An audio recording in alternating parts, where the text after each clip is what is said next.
자, 문제 읽어볼게요. 많이 어려운 문제네요. 그림과 같은 바둑폰 모양의 도로망이 있는데 P하고 Q를 지날 때에는 좌회전을 할 수 없다는 얘기네요. 뭐 이건 필요 없는 얘기고 좌회전을 할 수 없다.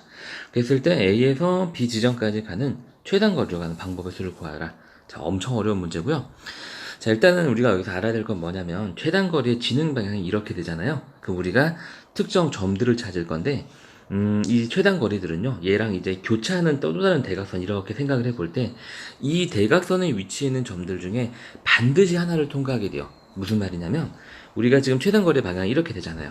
선생님이 그러면은 얘랑 점을 이렇게 잡으면 이 네 개 중에 꼭 하나는 통과한다는 얘기죠. 최단 거리로 가는 방법이. 뭐 당연하죠. 이렇게 지나가도 이걸 통과하고, 이렇게 지나가도 이걸 통과하고.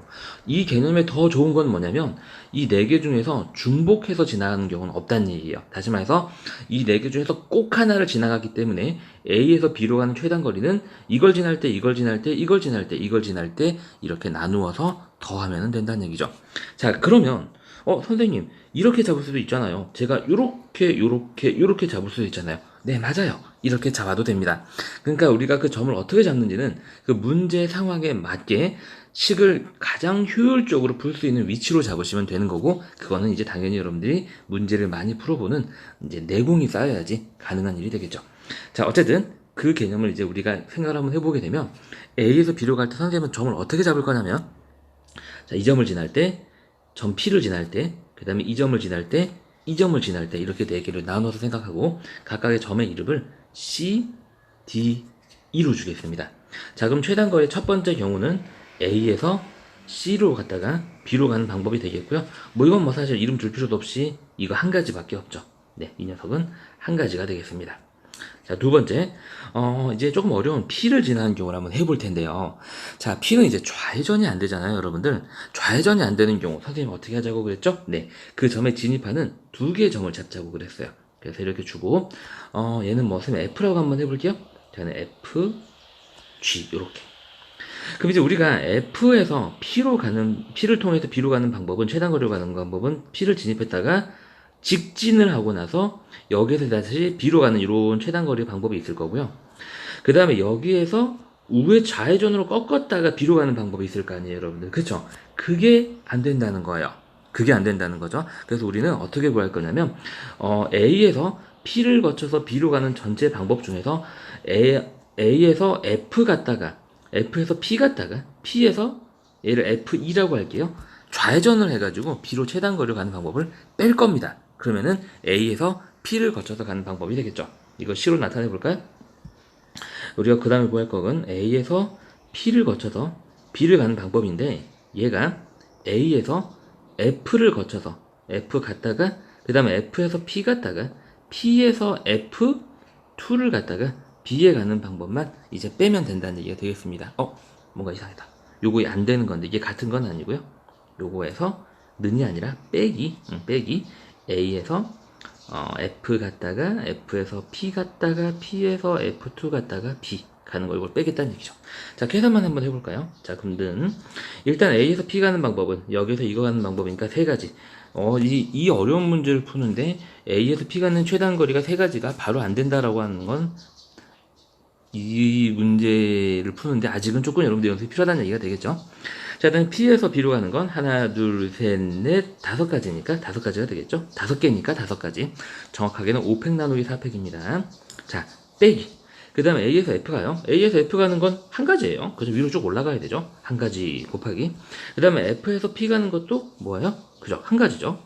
한 가지 곱하기 P에서 F2 가는 것도 한 가지, F2에서 B 가는 것도 한 가지. 봤더니 P를 통과하면서 좌회전을 해가지고 B로 가는 최단 거리는 한 가지밖에 안 되네. 그래서 얘는 14가지 하고 나오게 되겠습니다. 자, 세 번째, 뭐 거의 다 왔죠, 이제. 이건 어차피 이제 한 가지, 금방 할 수 있으니까 한 가지는 아니고. 자, A에서 D를 갔다가 이제 B를 가는 방법을 한번 해보겠습니다. A에서 D 갔다가 B를 가는 건데요. 일단 A에서 D를 봤어요. 자, 그럼 D에서 이제 최단 거리를 가는 방법은 위로 올라가는 건 아무 상관이 없어요. 그죠? 그 다음에 Q를 어차피 안 지나니까 오른쪽으로 가면은 Q를 지나게 되는데, 얘가 이 Q를 왼쪽에서 Q에 왔다가 Q를 통과하면서 B로 가는 최단 거리는 그죠? 여기에서 이제 올라가서 최단거리가 가는 경우가 있고 직진해서 최단거리가 가는 경우가 있는데 이게 안 된다라는 거예요. 이게 안 된다. 무슨 말인지 가시죠? 그래서 우리는 여기에서 빼기 뭐를 할 거냐면은 A에서 D를 갖다가 자 Q를 가고 여기 이름을 줄까요? 얘를 우리가 D2라고 한번 해보죠. 자 D2를 가고 거기에서 B를 가는 걸 빼겠다는 얘기죠.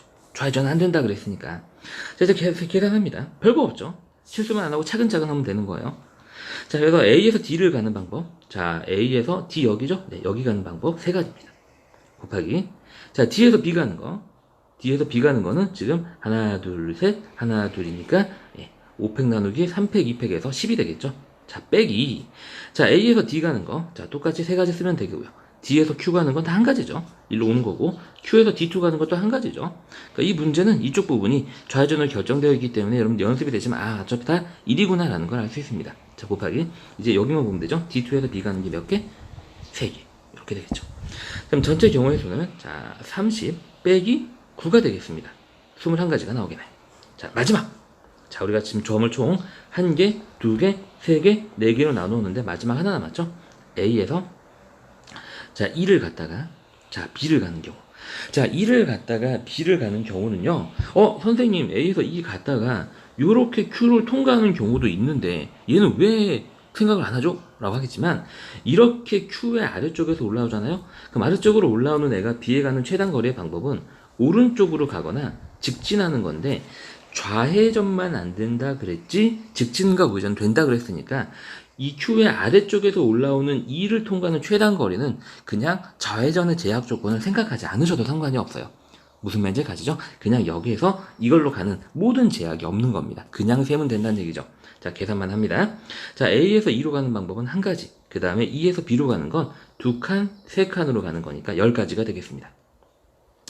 야, 긴 문제가 끝났네요. 덧셈만 마지막에 실수 없이 잘하면 되겠습니다. 1 더하기 14 더하기 자 21 더하기 10이 되겠네요. 자 계산하시게 되면 31 더하기 15니까 46하고 나오게 됩니다. 자 선생님은 자세하게 설명하느라고 조금 풀이가 길어졌는데 여러분들 숙달 되게 되면 사실 그렇게 오래 걸리는 문제는 아니에요. 단 이 문제는 연습이 충분히 안 되면 여러분들 시험에 딱 나왔다. 내가 한두 번 풀어봤어. 근데 좀 가물가물해.